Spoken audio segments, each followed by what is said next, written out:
In this video, I'm going to test the hypothesis that there are different levels of average risk-taking associated with three different groups of video game playing. And the three video game playing groups are non-gamers, moderate gamers, and high gamers.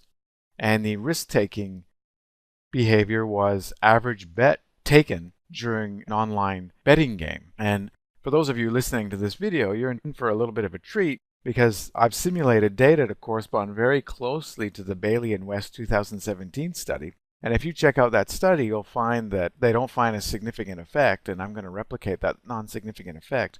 But then I'm actually going to take a step further to help uncover a trend in the data that is statistically significant. And this is really underscoring the utility of having many tools under your belt with respect to conducting statistical analyses. And more tools means more power, more opportunities, rather than being stuck with a non-significant result. So in this case here, we've got three groups, and we've got to continuously score a dependent variable. And these are independent groups, so we could conduct a one-way between Subjects Anova.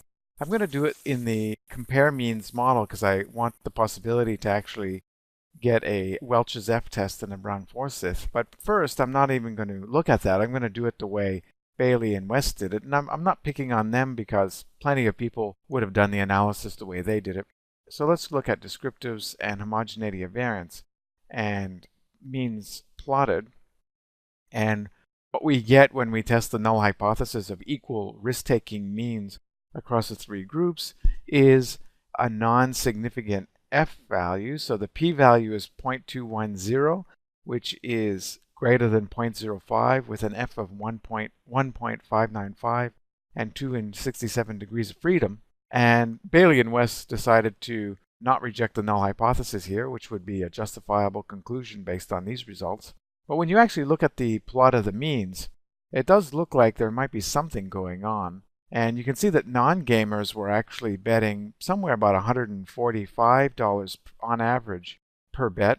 Moderate gamers were about 122, 23, and then high gamers were just above 100. So it does look like there's a linear trend going downwards. Now this is in contrast to what Bailey and West hypothesized. They thought people who play video games were more likely to take risks based on their theory, but obviously numerically the trend is in the opposite direction.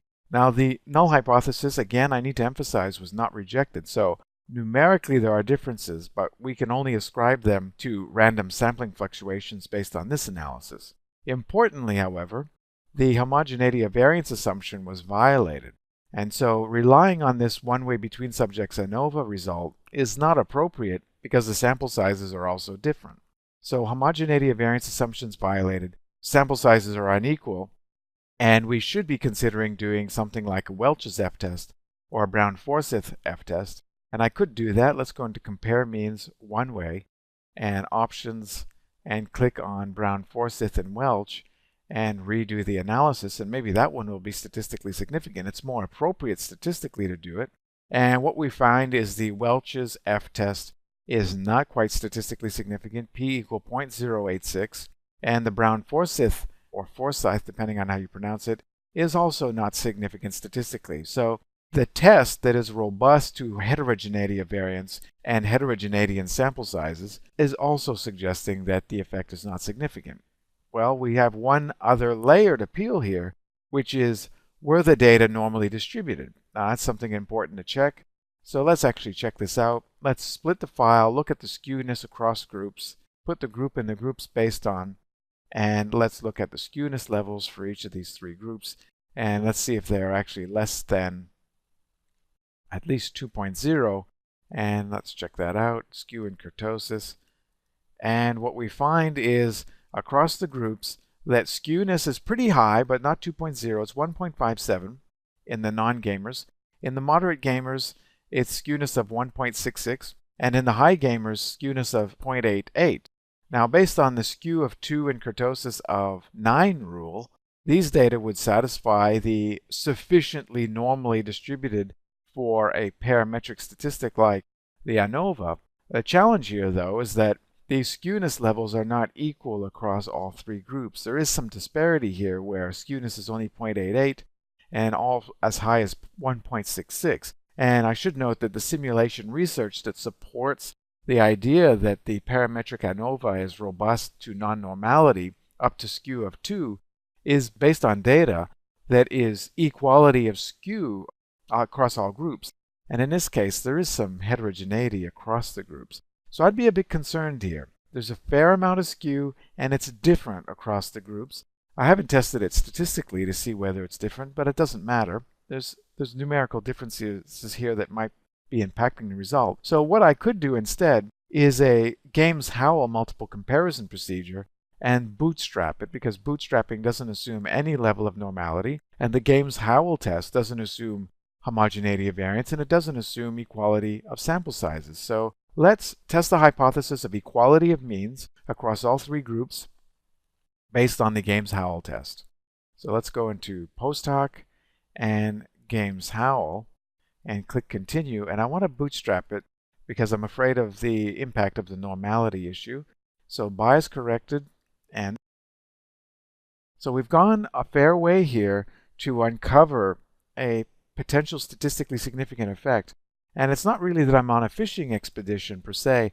I'm really trying to analyze these data in the most appropriate or justifiable way, recognizing that I have unequal sample sizes, unequal variances, and I also have arguably unequal levels of skew across the three groups.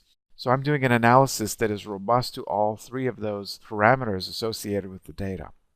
All right, so it took about a full minute to run the analysis, and here I've got the multiple comparisons that are not based on bootstrapping. You need to go down another table and get the bootstrap for multiple comparisons, and these are all Games-Howell. And we can see that the largest numerical difference in the means was between the non-gamers and the high gamers. So people who played a lot of games, and these were first-person shooter type games, were betting less on average, at least numerically, than the non-gamers. And we can see that that difference between non-gamers and high gamers amounted to a mean difference of $41.11.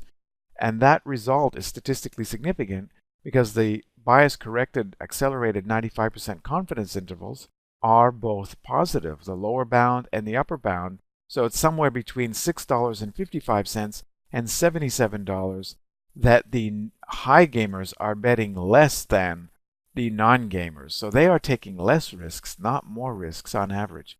And that's an interesting question to pose, is that this is contrary to what Bailey and West were hypothesizing in their 2017 study. They hypothesized that gamers who played first-person shooter type games were riskier people. But based on this measure of riskiness, which is the average betting, they're not. They're taking lower average bets. So that's interesting, and I think this is based on real data here, in the sense that I've simulated the data to correspond closely to what was reported by Bailey and West. I don't have the exact data, the exact raw data that they've got, but I'm inclined to think that there might be a difference between non-gamers and high gamers, such that high gamers are less risk takers, at least as measured based on this measure. There were no other differences that were statistically significant, though, because the confidence intervals were intersecting with 0. So the difference between non-gamers and moderate gamers was negative 41 to 77. So that's really strapping around 0. So we don't know whether it's more or less. It's across 0.